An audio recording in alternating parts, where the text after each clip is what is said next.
தமிழ்நாட்டில் மட்டும் 7.24% ஓட்டு இப்படி கூடுதலா காட்டப்பட்டது. பிஜேபி ஐக்கிய ஜனதா தள கூட்டணிக்கு எதிரான ஓட்டு தூக்கிட்டாங்க. இதுல அவங்க குறிப்பிட்ட சிலது அகோலா, சத்தாரா, ரத்னகிரி, சிந்துதுர்க், புனே, நாக்பூர் இவையெல்லாம் பிஜேபி ஜெயிச்சாங்க. 15 மாநிலங்களில் இருக்கக்கூடிய 73 தொகுதிகளினுடைய முடிவுகள் பாதிக்கப்பட்டன. எவ்வளவு டிஃபரன்ஸ்னா 72,91,000 ஓட்டு, கிட்டத்தட்ட 73 லட்சம் ஓட்டு கூடுதல். இதான் தேர்தல் ஆணையம் செய்யுது.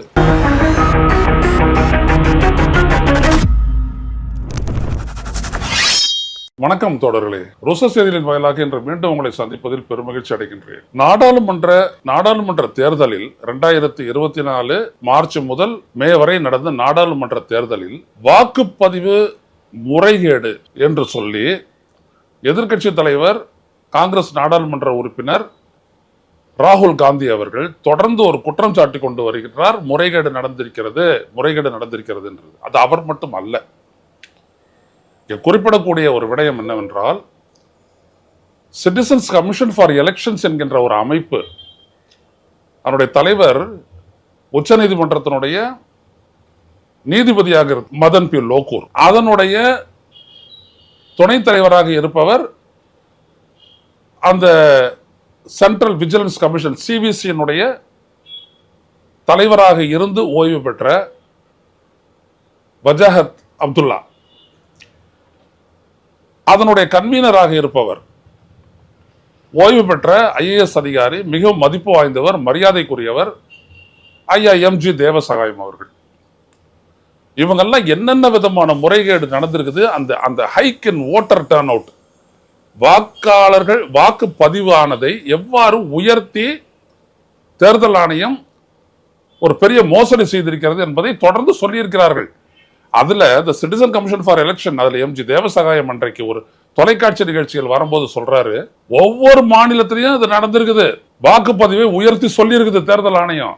அதுக்கு நாங்க விளக்கம் கேட்டு தெளிவா நாங்களே வந்துட்டு பகுப்பாய்வு செய்து அனுப்பியிருக்கிறோம். அந்த கடிதத்திற்கு இதுவரை பதிலே இல்லை. ஒரு வருடத்திற்கு மேல ஆயிப்போச்சு, பதிலே இல்லை. எழுத்துப்பூர்வமாக அளித்த அப்படிப்பட்ட ஒரு அமைப்பினுடைய ஒரு கேள்விக்கு பதிலே இல்லை. அது எந்த அளவுக்கு நடந்திருக்குது அப்படின்றது இப்போ ராகுல் காந்தி கூட சொல்றாரு இல்லைங்களா, சற்றப்போ ஒரு 100 தொகுதியில் இங்க விளையாடி இருக்கிறாங்க அப்படின்ட்டு, ரொம்ப செலக்டிவா. அந்த 100 தொகுதிகளில் குறிப்பா ஒரு 79 தொகுதிகளில் வந்துட்டு இது தேர்தல் முடிவுகளை தீர்மானித்திருக்கிறது.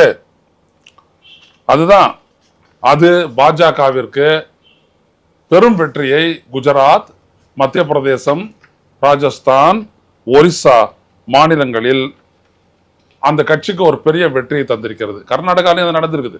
நம்ம இப்ப சொல்ல போற டேட்டா என்னன்னா, தேர்தல் நடந்த அன்னைக்கு வெளியான வாக்குப்பதிவு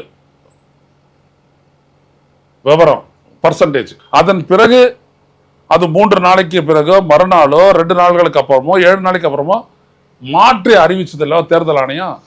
அதன் மூலம் எவ்வளவு பெரிய வித்தியாசம் இந்த தேர்தல் நடைமுறையில வந்திருக்குது அப்படின்றதான் இப்ப சொல்ல போறோம். நீங்க நல்லா கவனிங்க. 7 கட்டங்களாக அந்த தேர்தல் நடந்துச்சு. முதல் கட்ட தேர்தலில் நம்மள ஓட்டு போட்டோம், தமிழ்நாடு, கேரளாலாம். அதுல மட்டும் பாத்தீங்கன்னா கர்நாடகால பாதி, 14 தொகுதி. அந்த முதல் கட்ட தேர்தலில் பதிவான அன்னைக்கு சொல்லப்பட்ட தேர்தல் ஆணையம் சொன்னது என்னன்னா 62.87%. 62.87%. ஆனா 3 நாளைக்கு அப்புறம் அதை ரிவைஸ் பண்ணி அது சொன்ன அந்த போல்டு டேட்டா என்ன அப்படின்னம்னா 66.14%. இந்த டேட்டாவெல்லாம் உங்களுக்கு தரோம், அப்படி பார்த்துட்டு வாங்க. 3 நாளைக்கு அப்புறம் சொன்னது. இதன் மூலம் முதல் நாள் சொன்ன அந்த கணக்குக்கும் பின்னாடி சொன்ன அந்த கணக்குக்கு இடையே வித்தியாசம் எவ்வளவுன்னா 54,50,000 ஓட்டு. இது ஒரு 104 தொகுதியில நீங்க கணக்கு போட்டு பாருங்க. 54,50,009 ஓட்டு. அடுத்தபடியா ஃபேஸ் 2, அதுல எவ்வளவுன்னு பாத்தீங்கன்னா வாக்குப்பதிவு நடந்த அன்னைக்கு 60.96%. 4 நாளைக்கு பிறகு அதை ரிவைஸ் பண்ணி தேர்தல் ஆணையம் சொல்லுது 66.71%. எவ்வளவு பெரிய இன்க்ரீஸ்னா 5% மேல. எவ்வளவு பர்சன்டேஜ் ஆஃப் டிஃபரன்ஸ்னா 91,285 வாக்குகள். அடுத்தபடியா மூன்றாவது ஃபேஸ், அதுல சொன்னது 61.45%. 2 நாளைக்கு அப்புறம் ரிவைஸ் பண்ணி சொன்னது 65.68%. எவ்வளவு டிஃபரன்ஸ்னா 72,91,000 ஓட்டு, கிட்டத்தட்ட 73 லட்சம் ஓட்டு கூடுதல். ஃபேஸ் 4 இதான் ரொம்ப முக்கியம். 62.84% சொன்ன தேர்தல் ஆணையம் 2 நாளைக்கு அப்புறம் 69% சொல்லுது. சற்றொப்ப 6.16% இன்க்ரீஸ காட்டுது. அது எவ்வளவு வித்தியாசம் அப்படின்னா 1,11,95,000 ஓட்டு. அதுக்கப்புறம் ஃபேஸ் 6 சொன்னது, ஃபேஸ் 5 சொன்னது 57.47% வாக்குப்பதிவு நடந்த அன்னைக்கு. ஒரு நாளைக்கு அப்புறம் சொன்னது 62.20. எவ்வளவு வித்தியாசம் அப்படின்னா 4,23,000 ஓட்டு. ஆறாவது ஃபேஸ் சொன்ன போலிங் நடந்த அன்னைக்கு 59.06%. 2 நாளைக்கு அப்புறம் அது உறுதி செய்த வாக்குப்பதிவு வர 63.37%. எவ்வளவு வித்தியாசம்னா 48,42,13,000 ஓட்டு. இதுதான் ஃபேஸ் 7. மோடி எல்லாம் கலந்து, மோடியினுடைய தொகுதியெல்லாம் வந்துச்சு இல்லைங்களா? அப்ப அந்த ஃபேஸ்ல அன்னைக்கு என்ன 59.45%. கடைசியா 7 நாளைக்கு அப்புறம் சொன்னது 63.88%. எவ்வளவு வாக்குகள் வித்தியாசம் தெரியுங்களா? 64,29,921 ஓட்டு. நல்லா கவனிங்க, ரொம்ப கம்மியான கான்ஸ்டிடியூன்சி தான் அப்ப நடந்துச்சு. 54 57 கான்ஸ்டிடியூன்சியோ நல்லா நினப்பு போட்டு பாருங்க. அப்போ 64 லட்சம், கிட்டத்தட்ட ஒரு தொகுதிக்கும் 1 லட்சத்துக்கு மேலான ஓட்டுகள். ஆக 7 ஃபேஸ்லையும் தேர்தல் நடந்த அன்னைக்கு சொன்னதுக்கும் பிறகு சொன்னதுக்கும் இருக்கக்கூடிய வித்தியாசம் 4.72%. அது வாக்குகளாக நீங்க கணக்கு போட்டீங்கன்னா 4,65,46,885 ஓட்டு. எவ்வளவு பெரிய வித்தியாசம் பாருங்க. இதனால எப்படிப்பட்ட அளவுக்கு அது வந்திருக்குது அப்படின்னம்னா, கர்நாடகால இப்படியான வித்தியாசத்தின் மூலம் அதிகரித்த வாக்குப்பதிவு எண்ணிக்கை 22,03,000 அடிஷனல் ஓட்ஸ். அது எவ்வளவு வருதுன்னா ஒரு தொகுதிக்கு 79,743 ஓட்டு. ரைட்டுங்களா?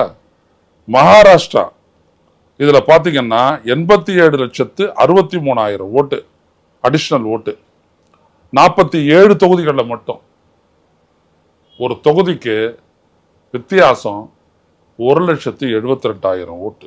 இதுல அவங்க குறிப்பிட்ட சிலது அகோலா, சத்தாரா, ரத்னகிரி, சிந்துதுர்க், புனே, நாக்பூர் இவையெல்லாம் பிஜேபி ஜெயிச்ச இடம். அங்கெல்லாம் அது அதிகமாக காட்டுது. அடுத்தபடியா ஒடிசா, சின்ன மாநிலம், மொத்தமே 20 தொகுதி தான், 42 லட்சம் ஓட்டுகள் கூடுதல் ஓட்டுகள்.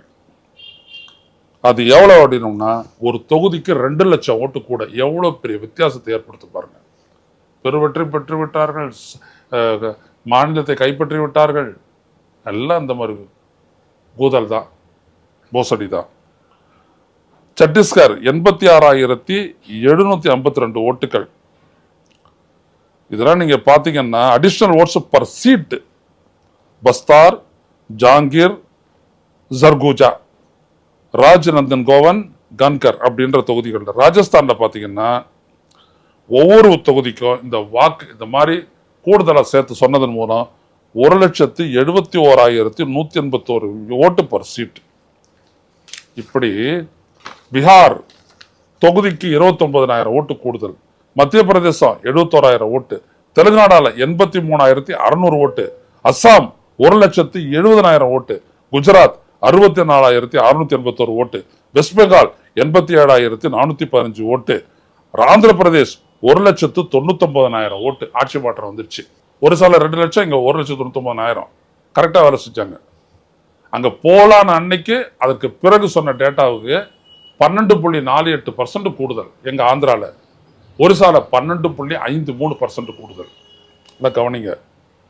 அப்ப இது எல்லாம் வந்துட்டு பாத்தீங்க அப்படின்னா These figures suggest that 79 seats across 15 states were potentially affected. இதன் மூலம் 15 மாநிலங்களில் இருக்கக்கூடிய 73 தொகுதிகளினுடைய முடிவுகள் பாதிக்கப்பட்டன. பெரும்பாலும் அடிச்சு தூக்கினாங்க. குஜராத், ராஜஸ்தான், மத்திய பிரதேசம், ஒடிசா பிஜேபி. இந்த இடங்கள்ல மட்டும் எவ்வளவு? குஜராத் 26, ராஜஸ்தான் 25, 51, மத்திய பிரதேசம் 29, 80, ஒடிசா ஒரு 20, 100 சீட்டு. இதைத்தான் சொல்றாரு ராகுல் காந்தி. கவனிங்க, கிளீன் பண்ணிட்டு போயிட்டான். ஸோ இதை பார்த்தீங்க அப்படின்னோம்னா இன்னும் கொஞ்ச நாள் இந்த விவரங்கள்லாம் இன்னும் வரும். இதில் இதெல்லாம் தமிழ்நாடு வரல. ஆனால் உள்ளபடியே திரு எம்ஜி தேவசகாயம் சொல்றாரு, தமிழ்நாட்டில் மட்டும் 7.24% ஓட்டு இப்படி கூடுதலாக காட்டப்பட்டது. அதான் கோயம்புத்தூர்ல அண்ணாமலை 4,50,000 ஓட்டுலாம் இப்படிதான். கவனிக்கணும். இதுதான் இந்த தேர்தலில் நடந்த மோசடிகள். இப்ப இன்னைக்கு வந்துருது இது ஹிந்து பேப்பர்ல ஒரு முக்கிய வரம் என்ன அப்படின்னோம்னா, பீகார்ல அந்த ஸ்பெஷல் இன்டென்சிவ் ரிவிஷன் அதன் மூலம் நீக்கப்பட்ட வாக்காளர்களை பெரும்பளவுக்கு முஸ்லிம்கள் இருக்கிறாங்க. இப்ப தெரியுதுங்களா? பெருமளவிற்கு முஸ்லிம்கள் இருக்கிறார்கள். வேலை செஞ்சுட்டானுங்களா? யாருக்கு எதிரான ஓட்டு? பிஜேபி, ஐக்கிய ஜனதா தள கூட்டணிக்கு எதிரான ஓட்டு தூக்கிட்டானுங்க. இதான் தேர்தல் ஆணையம் செய்யுது. இதையெல்லாம் மேலோரமாக பேசுவோம். புரிந்து கொள்ளுங்கள், இந்த நாட்டினுடைய தேர்தல் ஆணையத்தையும் பாஜகவும் தேர்தல் ஆணையம் கைகோத்து கொண்டு எப்படிப்பட்ட மோசடியில் ஈடுபடுகின்றன என்பதை பார்த்தோம். மீண்டும் சந்திப்போம். நன்றி, வணக்கம். ஊடகம் கார்ப்பரேட் அரசியல்வாதிகளின் கைப்பாவையாக அடிமைகளாக இருந்தது போதும். இனி சாட்டை எடுத்து சுழற்றும் நேரம் வந்துவிட்டது. ஊடகம் பொதுமக்களாகிய உங்களுக்காக உங்களாலேயே இயக்கப்பட வேண்டும். ஊடக சுதந்திரத்திற்காக உங்களின் பங்களிப்பை இன்றே அளித்திடுங்கள்.